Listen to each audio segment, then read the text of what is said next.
You're listening to the Safe Tea podcast, hosted by Nicky Brownjohn, where we talk all things safeguarding over a cup of tea. Welcome, Mark, to the Safe Tea podcast. So I'm Nicky Brownjohn. I'm the independent chair of the Safeguarding Adults Board for Brent. And Mark, would you just like to introduce yourself? Yeah, hi Nicky, I'm Mark Easter, and I'm CNWL's Safeguarding Adults and Mental Capacity Deputy Lead, Central and North West London NHS Trust, by the way, always shortened to CNWL. Thank you. So we're here today to talk all things Mental Capacity Act, really. So just to get started on the foundations and context of mental capacity. So how does assessing capacity differ from assessing someone's overall vulnerability or risk? I think the key thing for me is that we don't actually start out thinking we're doing a mental capacity assessment. We start out doing an assessment of a risk or a need or an outcome.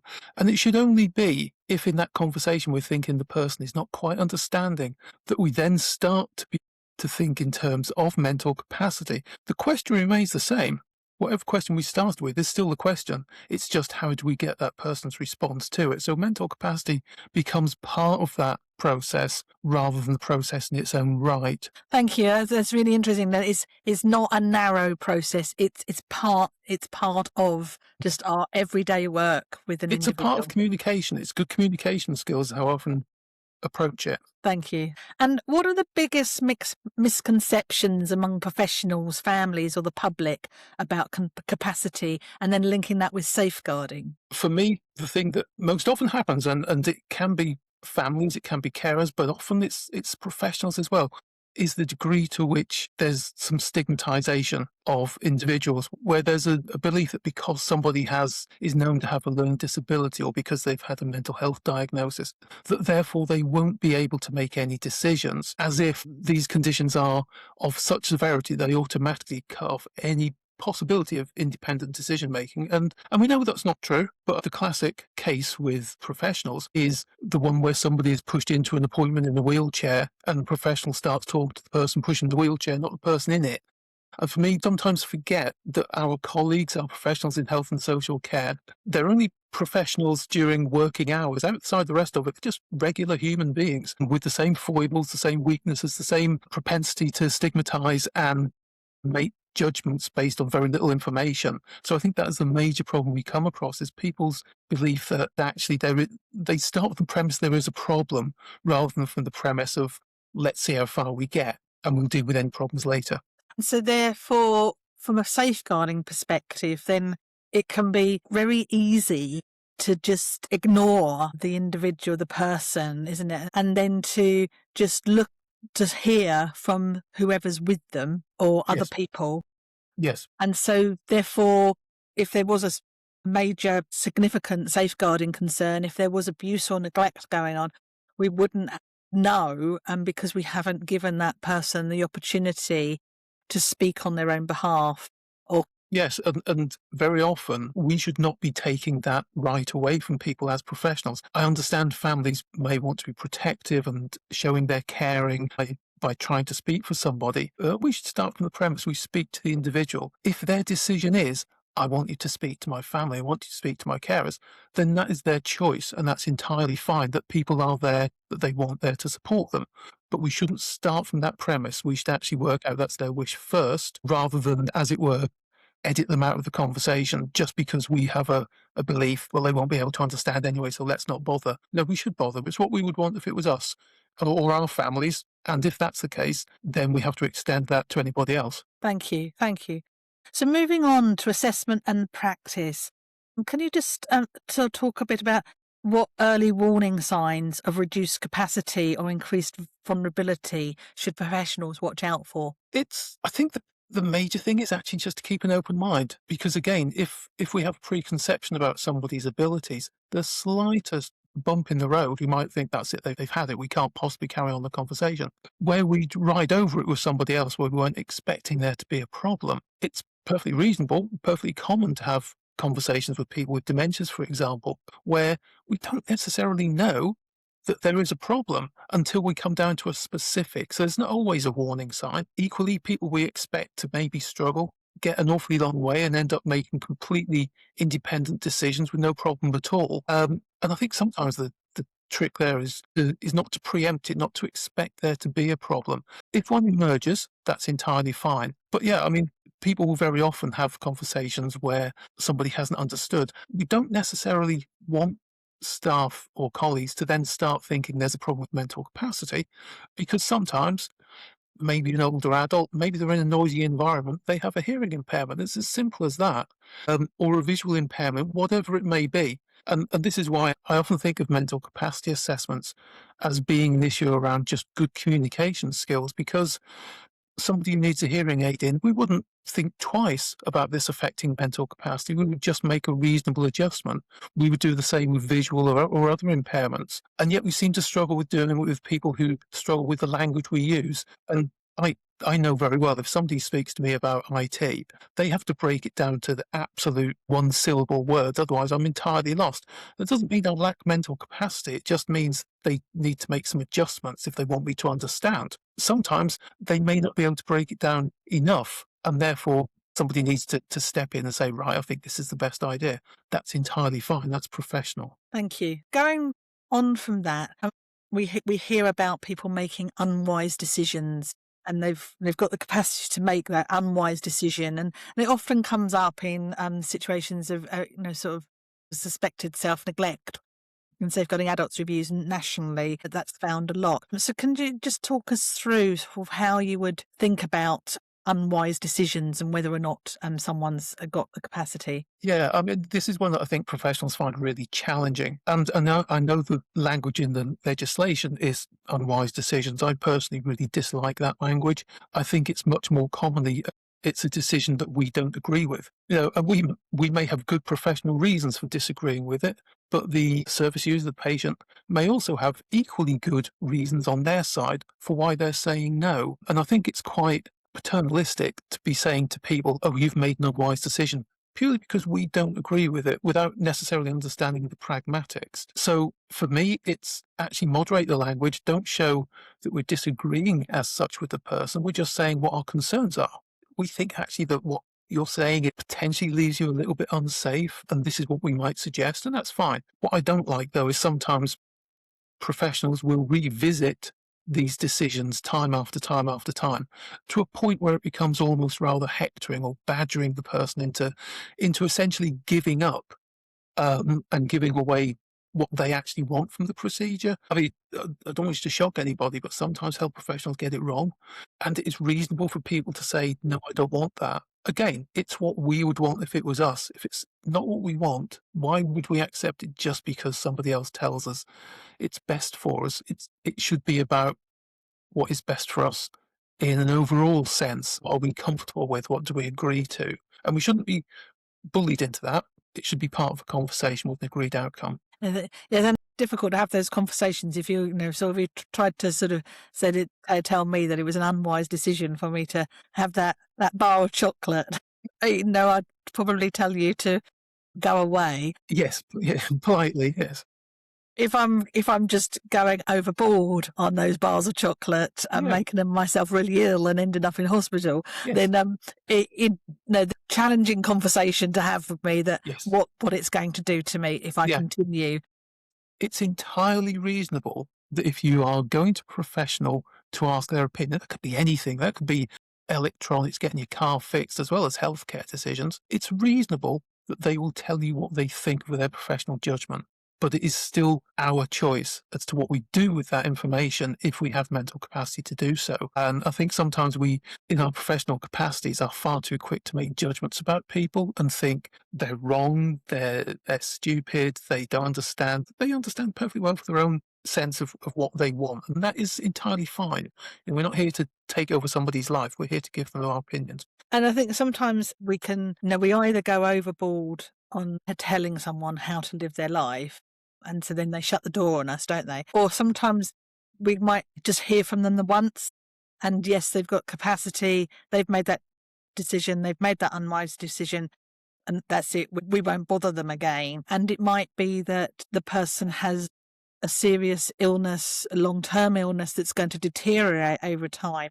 And so for me, there's something about how we have those conversations with them about, look, you might be making this decision now, but did you know that in a year's time, 6 months, your condition might have deteriorated? So what do you want to happen then? That's exactly right. I mean, it is one of the key things that we as professionals, that we need to be involved in those conversations, and we need to preempt it and actually encourage people to engage, because I think one of the beauties of mental capacity is that if we're aware that somebody is going to struggle at a later point, and we perhaps know they have deteriorating condition, whether that's mentally or physically, actually the sooner we can plan what their wishes are, then the better we can meet those wishes at a point when they're not able to make a decision at the moment for themselves. So it's just really helpful. And it is hard for patients to hear that this is the situation.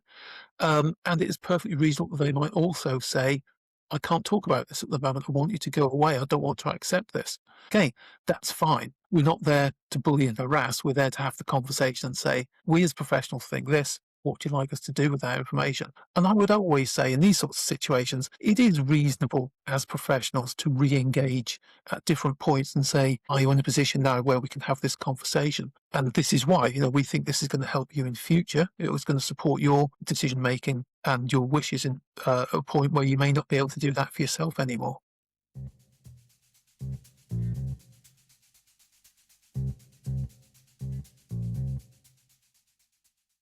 Considering the sort of the focus around the links between mental capacity and safeguarding, how does mental capacity interact with safeguarding in cases of domestic abuse, financial exploitation, or coercive control? For me, safeguarding adults and mental capacity, it's almost like two horses pulling a carriage. It can't be done with one. Both things are so important. They're so intertwined. In my mind, I cannot separate safeguarding and mental capacity. And it doesn't mean mental capacity is always a part of safeguarding, but you have to be aware when we're actually talking about somebody's protection, about trying to keep them safe, about their ability to understand and engage in that conversation. It's certainly the case that people with mental capacity are often more at risk because they're less able to speak for and defend themselves. But it's not a be all and end all.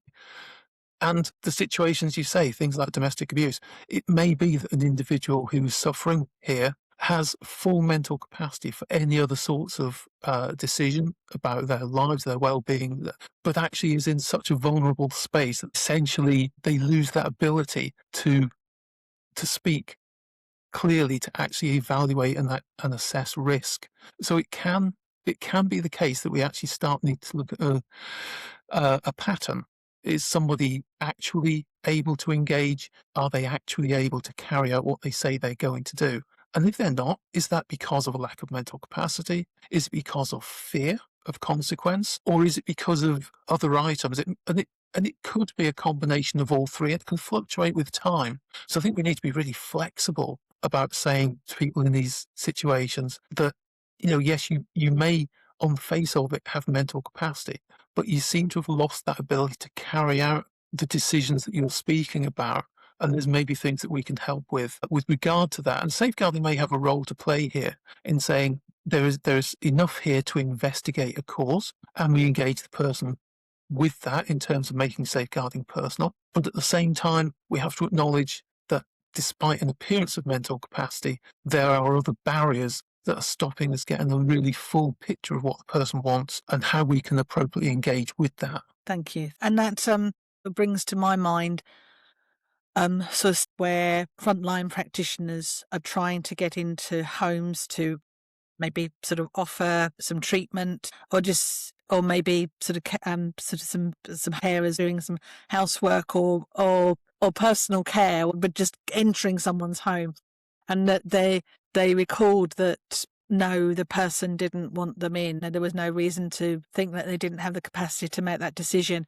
And yet what isn't thought about is the fact that there's actually family members in that home who are stopping them from, and they haven't actually been asked. That's right. And sometimes what the problem is that professionals lack that degree of curiosity to actually ask why this is happening. Sometimes it's not the right to take no for an answer quite so easily, because although, yes, I would always defend the individual's right to speak for themselves, and as far as possible, we go along with their wishes. At the same time, we can't be unaware of a situation where somebody is actually, we know to be struggling, we know to be under serious pressure. And if that person is saying no, and we're not entirely sure that we've been allowed access, then I think, again, it is reasonable there as a professional to go back and say, this is what we can offer, this is how we can help, or potentially to escalate if we think that we're not the person or the service that can actually deal with the concerns that are becoming apparent. Thank you. And when we sort of involving families, how can we navigate disagreements between professionals and families, especially when the risk is high? I think it's important that we are clear who is speaking for the individual and with what authority they're doing that. Is this going above the patient's head, or is it somebody the patient wants to be involved with that? So it's not helpful for anybody to have a multiplicity of voices. If we have various family members or other carers all coming up with slightly different versions, then we actually need to get some sort of consensus. And although we want to hear the patient voice and the voice of their representatives, we need to be clear, first of all, that these genuinely are their representatives and that they are, as it were, patient appointed as opposed to self-appointed. And what they're saying is, first of all, reasonable, and second, what we think the individual would have wanted. That becomes more problematic as somebody perhaps loses mental capacity, because we maybe then have less judgment or less memory of the sorts of choices they've made in the past, the sorts of decisions they've taken then. So yes, we need to engage, because families can be awkward, difficult places for people to live in that everybody knows from our own personal experiences. But at the same time, most people still want family involved. They don't want to lose them.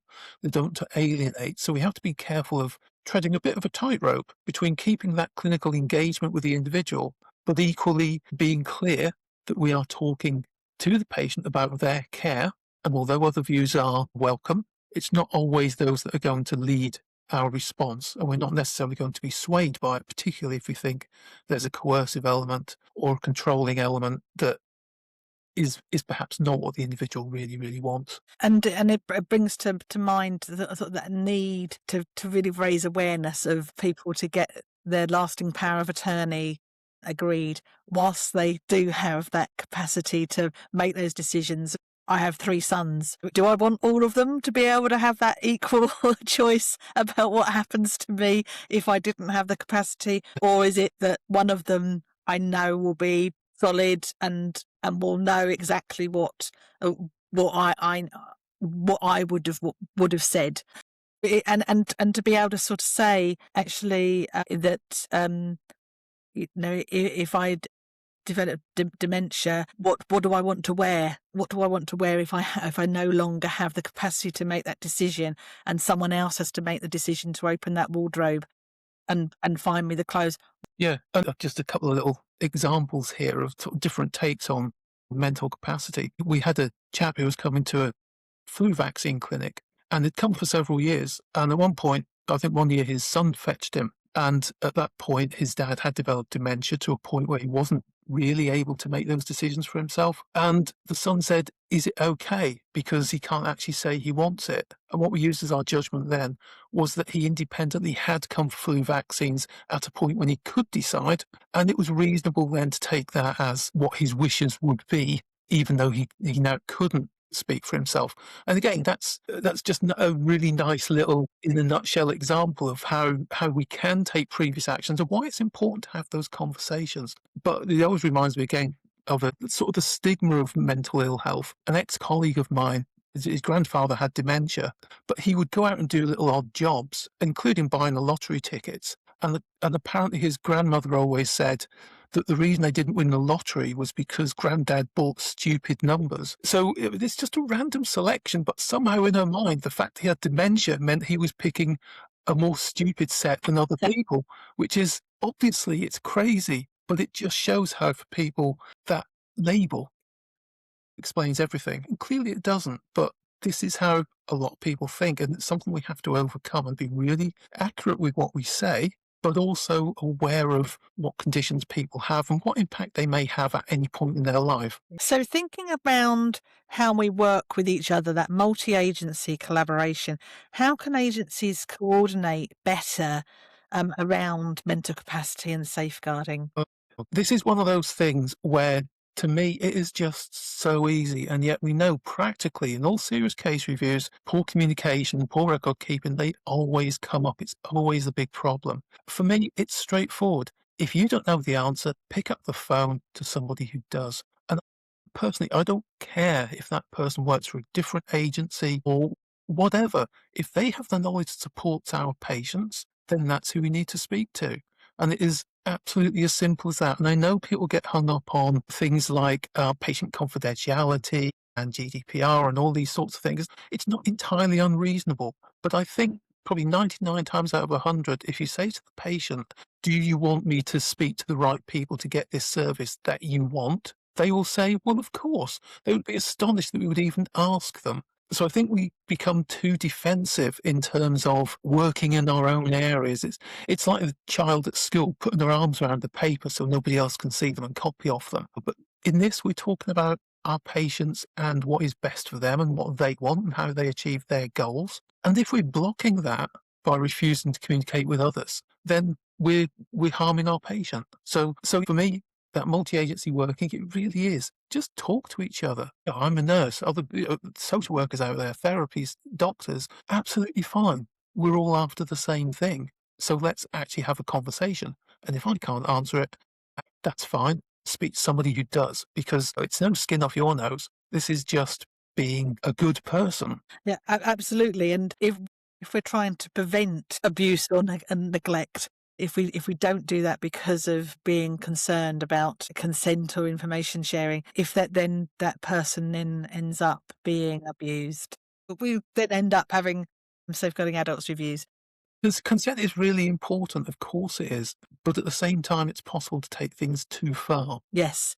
So it's having those conversations and how we manage those conversations and professional relationships as well.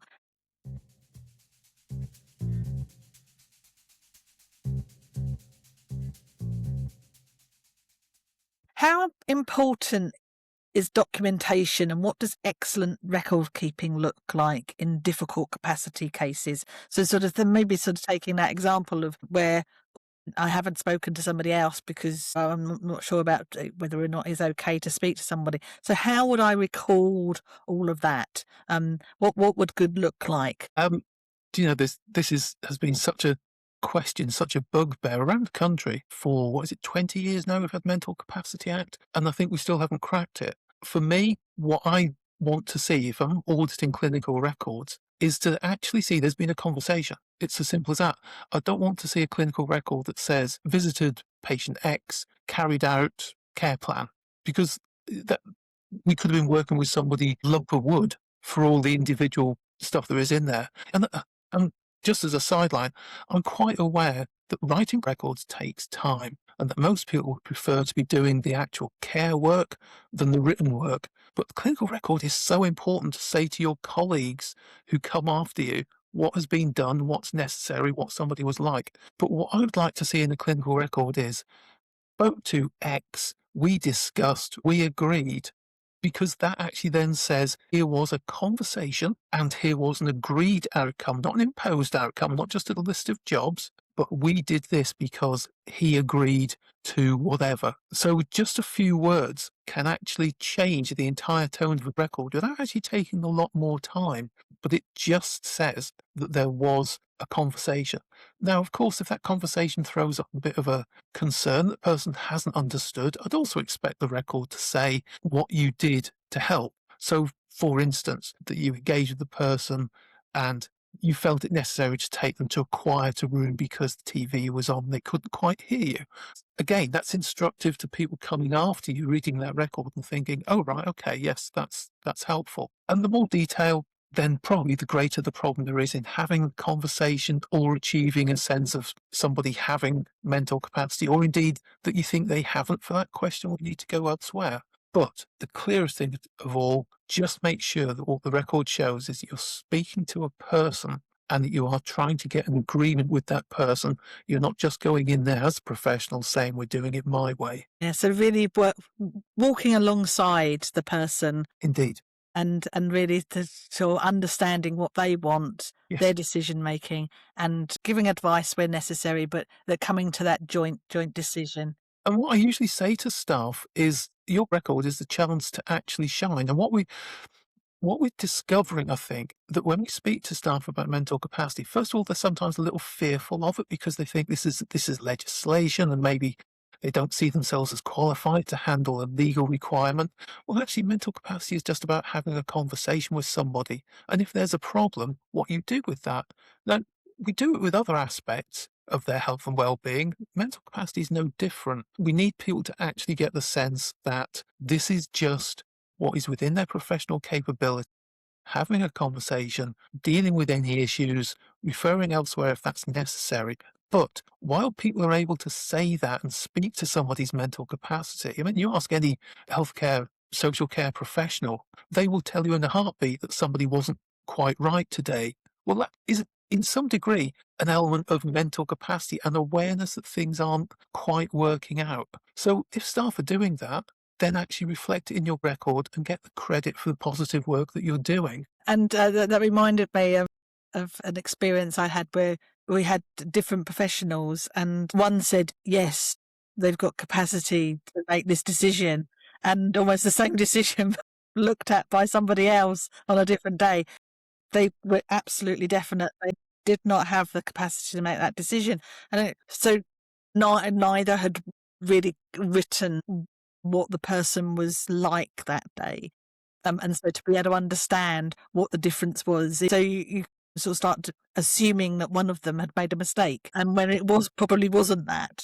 Yeah, and it's like that old story about, what was it, two knights coming down the road and seeing a shield, and one says it's black and the other says it's white, and they end up having to scrap. It's only when they get on the other side they realise it's black on one side and white on the other. Different professionals will disagree, and that's fine. From their own professional perspectives, they may both be right. And that's where you actually then need to say, let's not fall out about it. Let's actually discuss our disagreement. Let's see if there's some common ground. And actually, maybe then, given the nature of the question we're asking somebody to make a decision about, who is the relevant professional then to actually make the decision, ultimately, as to do they have mental capacity or not. It can be difficult, and there can be some need for professionals to back down, and maybe we're not always very good at that. But again, we're not here for our own egos. We're here to look after people. We're here to do the best for them. I think we should be open to saying, yes, I'm prepared to listen. I'm prepared to change my mind. And so what you've been talking about there is really taking that human approach. No, so can you share a moment where an assessment or safeguarding decision genuinely changed someone's life for the better? Can I turn it on its head? And I can think of one where it changed somebody's death for the better. And this was an older person, palliative care patient who terminally ill, obviously near death, and they were being visited by the district nurse. And the patient's family had called an ambulance because they were distressed and they wanted to go to hospital. And in this case, the district nurse literally put herself in the doorway and grabbed the door frame and would not let the paramedics pass to take this person to hospital, because that person had said all along, I want to die in my own bed. And ultimately, not long afterwards, the patient did indeed die in their own bed. And I always think to myself, that's actually an act of bravery there to say, no, the ambulance coming is not what this person wants. It's not what they've said repeatedly. And I always thought it was almost like one of those stand up and round of applause for that nurse. And I think the ambulance crew weren't happy, but I'm confident the patient was. And for me, that's the outcome. But, good safeguarding all the time changes people's lives, because sometimes they don't think there's anybody who can speak for them or can help them. When, if we stick to our guns, if we have in our hearts that this is about making safeguarding personal, and that if the situation was reversed, we would want somebody to do this for us, then in turn we should do it for them. Yes, that's a really lovely story, actually, and it is about that we don't need to automatically take someone to hospital, and that real relationship with the person to really know what it is that they would want.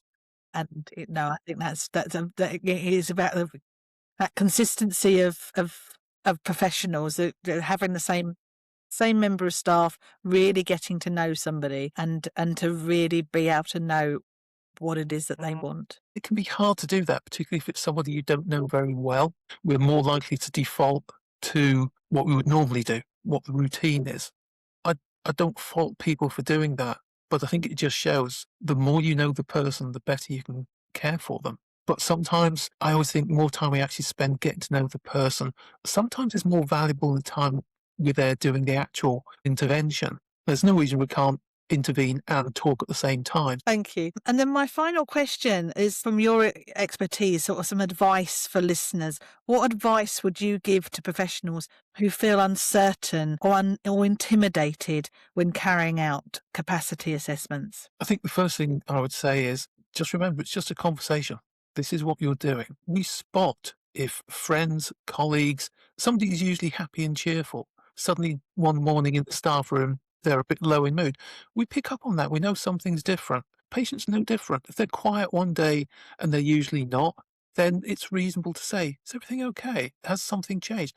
Maybe the pet hamster died. I don't know. It could be anything, but we're just aware of those changes in the way somebody presents. So it could be any number of reasons, but we won't find out unless we ask. So I think the first thing is, don't think of it as I'm doing mental capacity, I'm carrying out an assessment, this is a legal requirement. Just think to yourself, I'm having a conversation with a patient who you might also think of partly as a friend, and you're asking them questions, but you're only asking them the questions you understand in the first place. So, it's not we're saying to somebody, I know you're a nurse, but can you please ask somebody questions about their finances? No, that's somebody else's job in terms of mental capacity. So actually, you're just talking to them about the things that you know about already. And if they're having a problem understanding it, then you deal with it. And if you can't deal with it, have a chat with a colleague. Most places now, we've got specialists around. We're always happy to have those conversations to support people. We know people want to do the right thing. Mental capacity, fundamentally, is really, really easy. It's just talking to people. Thank you. Mental capacity is really just about talking to people, and absolutely, that's so helpful. Thank you so much, Mark. Gosh, you're welcome. And I hope that people listening will find some learning from this podcast. So thank you. Thanks, Nicky.